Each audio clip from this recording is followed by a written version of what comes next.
સૂત્ર અર્થના રહસ્યો. પ્રણામ.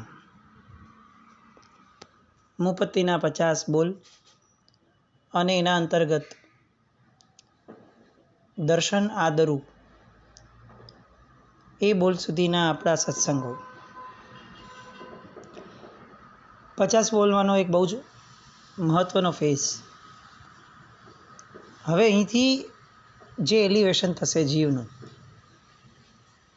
એ એલિવેશન એને રીતસર કશાય રહિત બનવાના માર્ગ ઉપર લઈ જશે.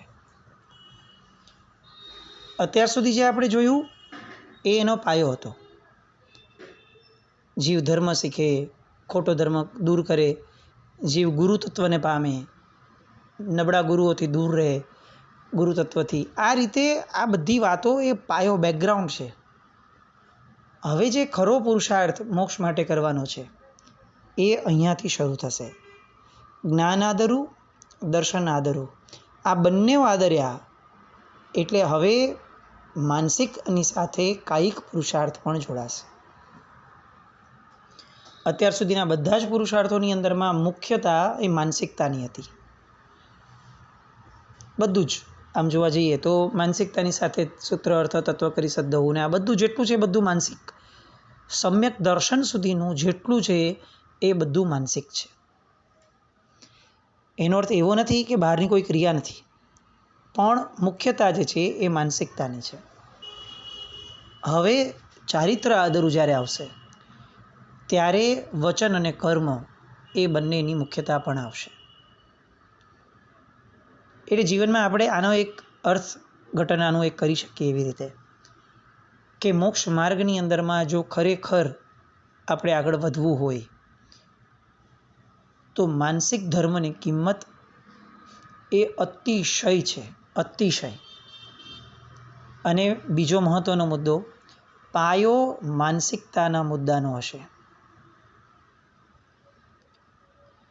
એટલે માનસિકતામાં જરા પણ ધર્મ નથી અને કાયાના સ્તરનો ધર્મ છે તો એ મોક્ષ માર્ગની અંદરમાં એટલો બધો સહાયભૂત નહીં થાય. પાયો જેનો માનસિકતાનો નથી, શુભતાનો, માનસિક શુભતાનો, એ આગળ વચનથી ગમે તેટલું સારું બોલે, એ કાયાથી ગમે તેટલો ધર્મ આદરે, પણ જો એને માનસિક શુભતાનો પાયો જ નથી નાખ્યો તો એ જીવ સમ્યક દર્શનની પણ કેટેગરીમાં નહીં આવે. અને જ્યાં દર્શનની કેટેગરી નથી ત્યાં આગળનો ઉપરનો કોઈ ધર્મ જ ન હોઈ શકે. એટલે દર્શન આદરુની અંદરમાં જે સમ્યક દર્શન નામનું જે પદ મુકાયું એ અતિશય મહત્ત્વનું. આપણે ગયા વખત સુધી ઇનફેક્ટ સૂત્રાર્થના મેક્સિમમ જેટલા પણ આપણા છે એ બધામાં જો કોઈ એક વસ્તુને ઘૂંટીને હંમેશા મુખ્યતા એને આપવામાં આવી હોય તો આપણે હંમેશા વિચારીએ છીએ કે સમ્યક દર્શન. દર્શન વિનાનું જ્ઞાન ન હોય ને દર્શન વિનાનું ચારિત્ર ન હોય. આપણે એવું ક્યારેય ન બોલી શકીએ કે ચારિત્ર વિના જ્ઞાન નહીં, ચારિત્ર વિના સમ્યક દર્શન નહીં. આવું આપણે ક્યારેય બોલી જ નહીં શકીએ, કારણ કે ચારિત્ર ન હોય તો પણ આ બંને આવી શકે. આપણે એવું પણ નહીં બોલી શકીએ કે જ્ઞાન વિના ચારિત્ર નહીં ને જ્ઞાન વિના દર્શન નહીં. ના, એવું પણ નહીં. પણ દર્શન વિના જે છે સમ્યક જ્ઞાન નથી ને દર્શન વિના સમ્યક ચારિત્ર નથી. હવે સમ્યક દર્શન અને ચારિત્રના સંબંધ તરફ આપણે આગળ વધીએ. એક નાનકડું રૂપક કથાનક. એક ગામમાંથી બીજા ગામમાં જવા માટે એક બ્રાહ્મણ, એને અચાનક નિર્ધારિત થયું જે ગામમાં જવાનું છે તે ગામમાં એ પહેલાં ક્યારે ગયો નથી, એટલે એને ખબર નથી કે કેટલો સમય લાગશે, શું થશે. પણ સાહજિક રીતે એને એવું લાગ્યું કે વહેલી તકે નીકળ્યા છે, સવારે તો પહોંચી જશું. એટલે એણે ભાથું, એટલે કે જેને આપણે ટિફિન કહીએ, એ ભાથું એણે ન લીધું. બ્રાહ્મણનો જીવ છે એટલે હંમેશા ઘી, મિષ્ટાન આ બધા એને પ્રિય રહેવાના જ, એના ડીએનએમાં હોય. આ ભોજન ન હોય ને તો એનું જીવન અધૂરું છે. હવે ભાથું લીધા વગર નીકળ્યો છે. રસ્તાની અંદર એને ધ્યાનમાં જ નહીં કે અટવી આવે છે. જંગલ આવ્યું.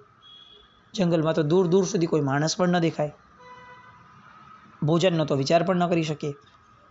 આમ કરતાં કરતાં એક આખો દિવસ વહી ગયો. રાત્રિનો વિસામો પણ એને જંગલમાં જ કરવો પડ્યો. હવે જે એને ભૂખ અંદરમાં આગ લાગી છે એ કેવી હોય?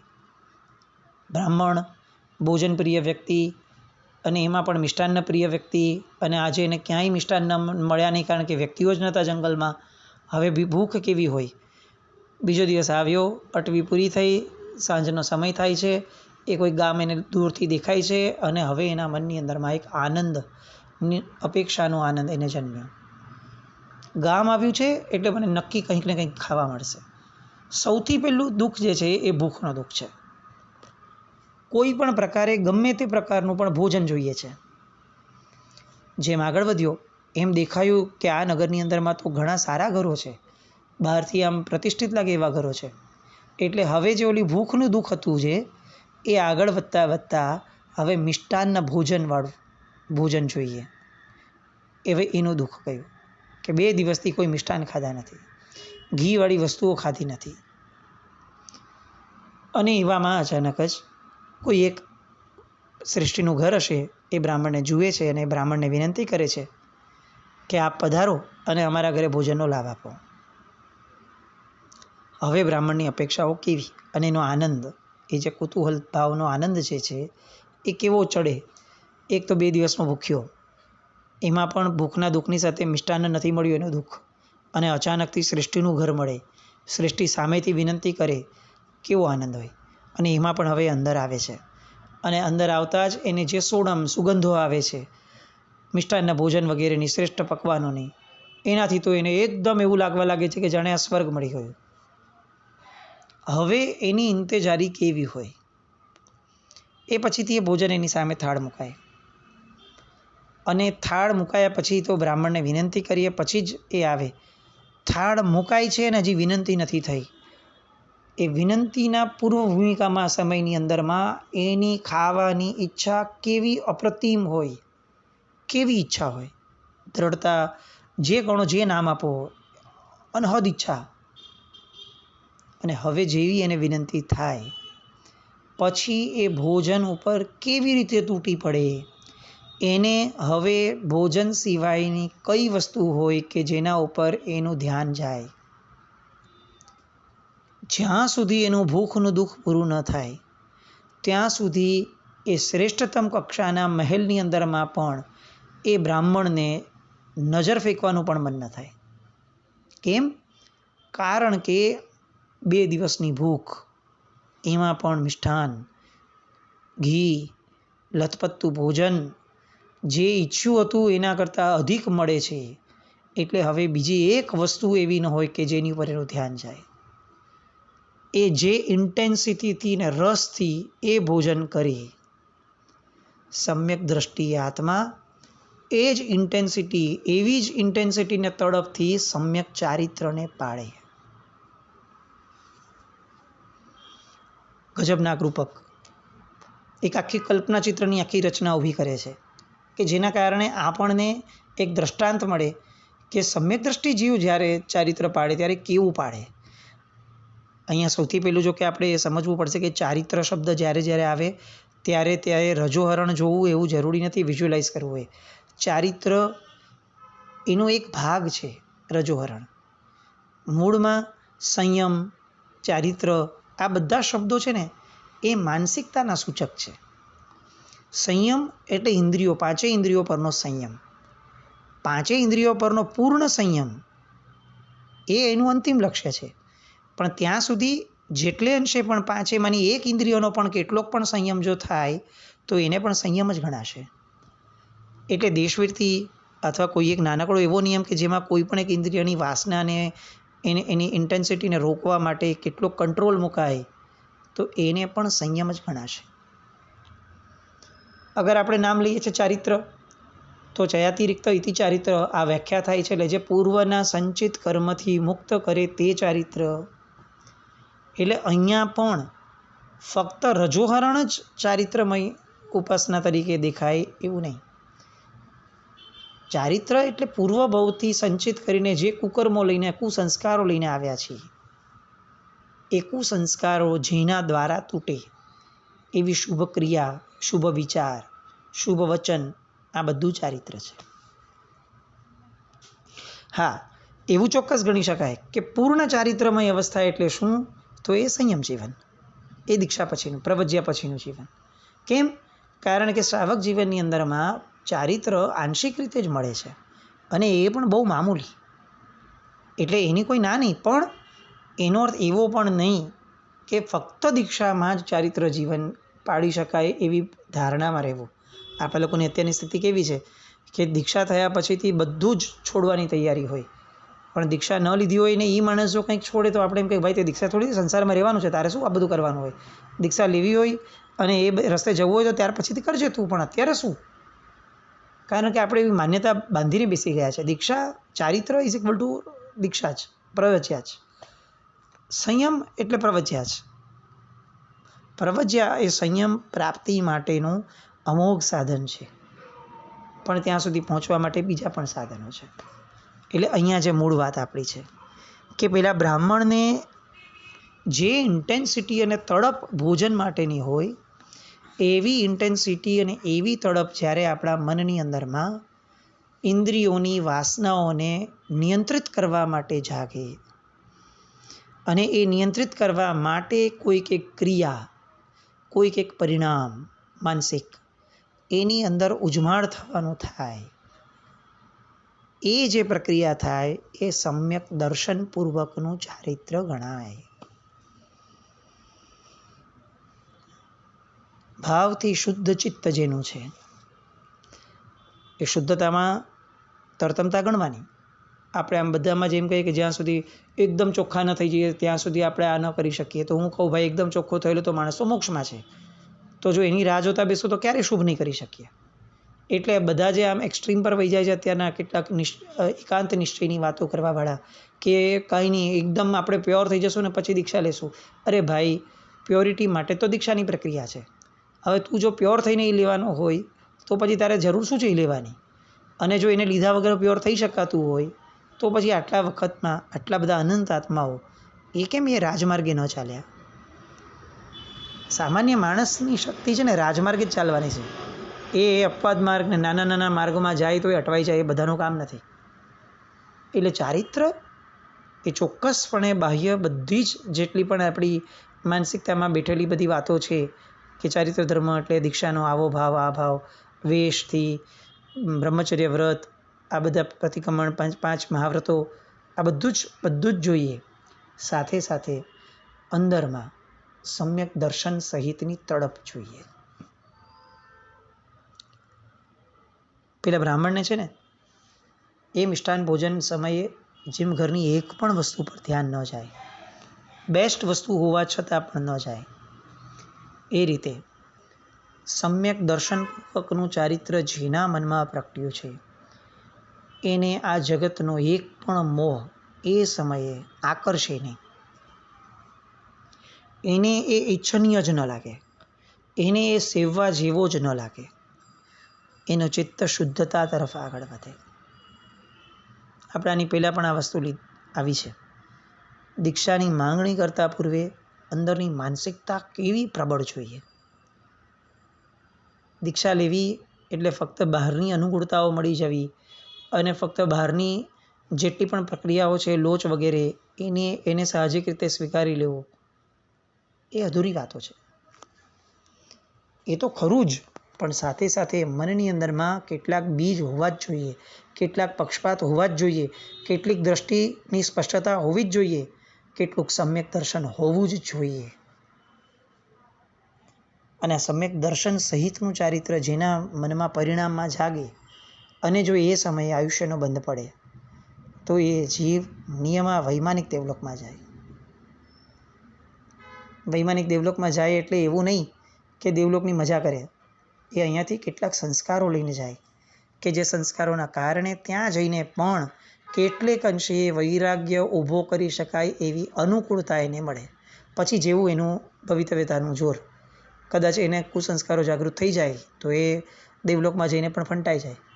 પણ જો અહીંયાથી ચારિત્રના પરિણામો બહુ લાંબા સમય સુધી સેવ્યા હોય ને સંસ્કાર કર્યા હોય એના, તો દેવલોકમાં જઈને પણ વૈરાગ્યમાં રહી શકીએ. આપણી બધાની છે ને અત્યારે ભ્રમણા છે કે આપણે અહીંયાથી દેવલોકમાં જશું અને ત્યાં જઈને સિમંદર સ્વામી ભગવાનની રોજ દેશના સાંભળવા જશું, ભગવાનના કલ્યાણકો ઉજવશું, આવું ઘણીવાર આપણે બોલતા હોઈએ. ઘણીવાર શાસ્ત્ર વચનો આવા સાંભળ્યા હોઈએ એટલે આપણે પણ એવું વિચારી લઈએ કે હા ભગવાન આવો દેવલોક મળી જાય તો આપણને બહુ સારો. પણ દેવલોકમાં ગયેલા દેવોમાંના 1% દેવ પણ એવા નહીં હશે, 1% પણ નહીં, કે જેને ત્યાં ગયા પછીથી એને મળેલા રંગ રાગ છોડવાની ઈચ્છા થાય. કેવી પરિસ્થિતિ છે આપણે વિચાર કરીએ. સમ્યક દર્શન સહિતનું ચારિત્ર જેનામાં મનના પરિણામમાં હોય એને આયુષ્યનો બંધ થાય તો એ વૈમાનિક દેવલોકમાં જાય. હવે અહીંયાથી સમ્યક દર્શન સહિતનું ચારિત્ર લઈને જે જીવ ગયો છે એ વૈમાનિક દેવલોકના રંગ રાગમાં અટવાઈ જાય અને પોતે પોતાના કુસંસ્કારના જોરે હવે દેવલોકની રિદ્ધિ સિદ્ધિથી અળગો જ ન રહી શકે. તો ભવાંતરની અંદરમાં યા તો એકેન્દ્રિયપણું અને યા તો સાવ વિકલેન્દ્રિયપણું કે એવું કંઈ પણ એને મળે. હવે આ આખી પરિસ્થિતિને આપણે ઓવરઓલ જોવા જઈએ ને તો એવું લાગે કે આ ભાવમાં સંયમ, એનાથી દેવલોક અને એ પછીથી વિકલેન્દ્રિયપણું. કેમ આવું?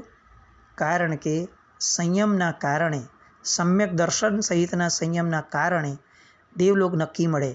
પણ સમ્યક દર્શન સહિતનો સંયમ એ જો સંસ્કારો વ્યવસ્થિત ન પાડે તો મળેલો દેવલોક પણ રિસ્કી થઈ જાય, ગેમ્બલ થઈ જાય. સેમ વસ્તુ આપણને પણ અપ્લાય થાય.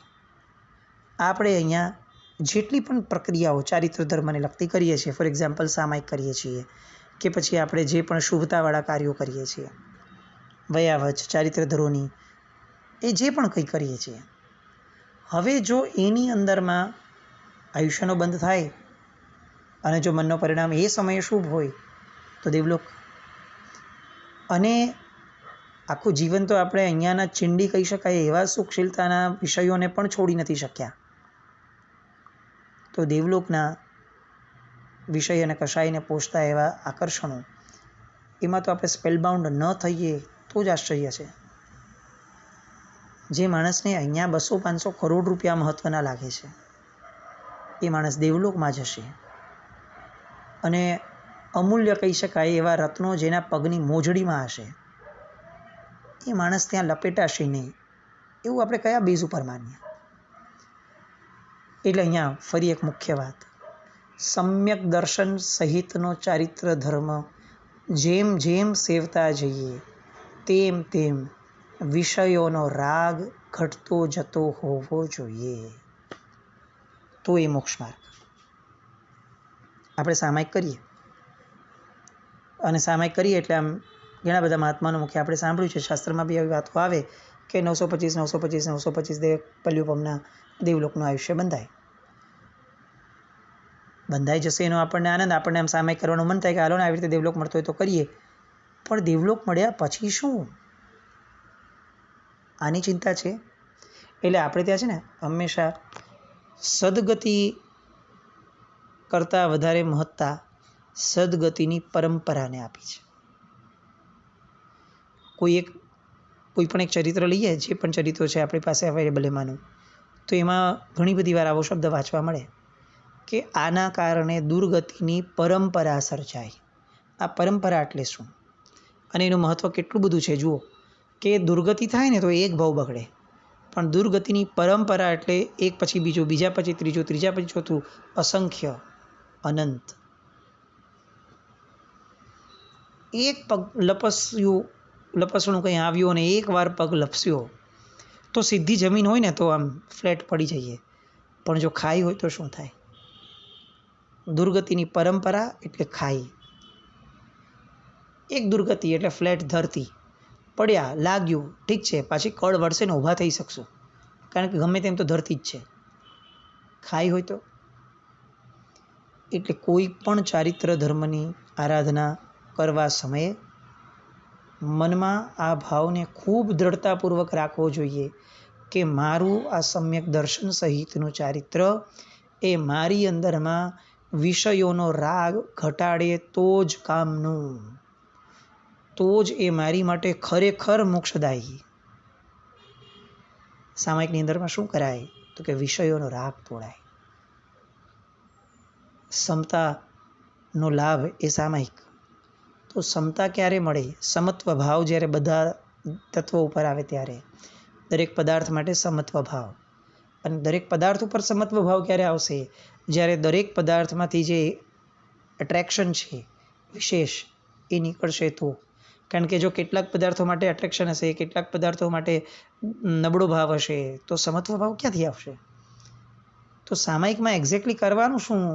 તો કે એવું કરવાનું, એવું ચિંતન મનન કરતા રહેવાનું આપણી કક્ષાના ધોરણમાં, કે જેના કારણે આપણે નાના નાના જ્યાં જ્યાં રાગ પોષીએ છીએ તે રાગોનો સ્વાધ્યાય થાય, તે રાગો ઓળખાય અને તે રાગ દ્વેષના પરિણામોને દૂર કરી અને જેટલી થઈ શકે એટલી સમત્વ ભાવની સાધનામાં આપણે આવી શકીએ એવી યોગ્યતા ઊભી કરવાની. જો આવું સામાયિક કર્યું તો દેવલોકમાં ગયા ને તો પણ કંઈ વાંધો નથી, કારણ કે મૂળમાં વિષય પ્રત્યેના આકર્ષણના સંસ્કાર ઓછા લઈને જશું. આમ તો આમ જોવા જઈએ ને તો આજે જે પદાર્થ લેવાનો છે સમ્યક ચારિત્ર આદરું, એ તો આખું અલગ છે, પણ આ એક એની પૂર્વ ભૂમિકા છે. ચારિત્રને આદરવા પહેલાંની યોગ્યતા શું? તો કે આ વિષયોનું આકર્ષણ મિનિમમ હોય. સામાયિકમાં બેઠા હોઈએ તો પણ જો આપણને આપણા ઘરની અંદરમાં થતી એક પણ પ્રવૃત્તિમાં રસ ન જાગે તો કાલે ઉઠીને દીક્ષા લેશું ને તો પછી જગતની અંદરમાં શું ચાલે છે ને શ્રાવકોએ શું કરવું જોઈએ ને શું ન કરવું જોઈએ અને કયા કયા નવા બધા ફેસિલિટીઝ આવી છે ને કયા નવા મોડર્ન ઇક્વિપમેન્ટ્સ આવ્યા છે, આવી કોઈ પંચાત જ નહીં સૂજે. પણ જો આજે આ ભૂમાં સામાયિક પણ જો આવી આપણે કરી છે તો ભવાંતરમાં કદાચ ચારિત્ર પણ મળશે ને તો પણ આપણે આવી પંચાતોમાં જ રહીશું. બહુ સાચું કહું તો આજે ચારિત્ર જીવનમાં જે ન હોવું જોઈએ એવું આપણે માની અને ચારિત્ર ધોરણની નિંદા કરીએ છીએ, એ બધું જ આપણા ભવાંતરમાં જો ચારિત્ર મળશે તો આપણા જીવનમાં પણ આવશે. જો આ ભવની સામાયિક ચોખ્ખી નથી કરી તો સામાયિક ચોખ્ખી કરશું તો સંયમ જીવન વધારે ચોખ્ખું થશે. જ્યારે આવશે ત્યારે ભગવાન કરે આ ભાવમાં ઉદય થાય, કદાચ ન થયું તો જ્યારે પણ ઉદયમાં આવશે ચોખ્ખું આવશે. એટલે ચારિત્ર આદરું આની પૂર્વ ભૂમિકા એ છે કે આપણે જે પણ ધર્મ ક્રિયા કરીએ, જે પણ ક્રિયા કરીએ એ શુદ્ધ ચિત્ત સાથે કરીએ. ચિત્તની વિવળતા, ચિત્તનું ડગમગવાપણું આ બધું નહીં. શુદ્ધ ચિત્ત, જે કર્યું છે એમાં જ ફોકસ, જે કરીએ છીએ એને જ સમજીએ, એની અંદર રહીએ, એના અર્થને માણીએ, એનું લક્ષ્ય બાંધીએ, એ લક્ષ્યને બરોબર પકડીને રાખીએ, એ લક્ષ્યની આજુબાજુના જ વિચારો કરીએ. શુદ્ધ ચિત્ત, ચારિત્ર આધરું. એટલે શુદ્ધ ચિત્તને બરોબર યોગ્યતા ઊભી કર્યા પછીથી એક આચાર જે અંદરમાં પ્રગટે, બહાર પ્રગટે, એ ચારિત્ર. આવા ચારિત્રને આદરવાના હજી બીજા કેટલાક લક્ષણો અને આયામો એને નેક્સ્ટ ટાઈમમાં જોઈએ. જીનાજ્ઞા કંઈ પણ બોલાવ્યું તો મિચ્છામિ દુક્કડમ. જૈનમ જયતે શાસન.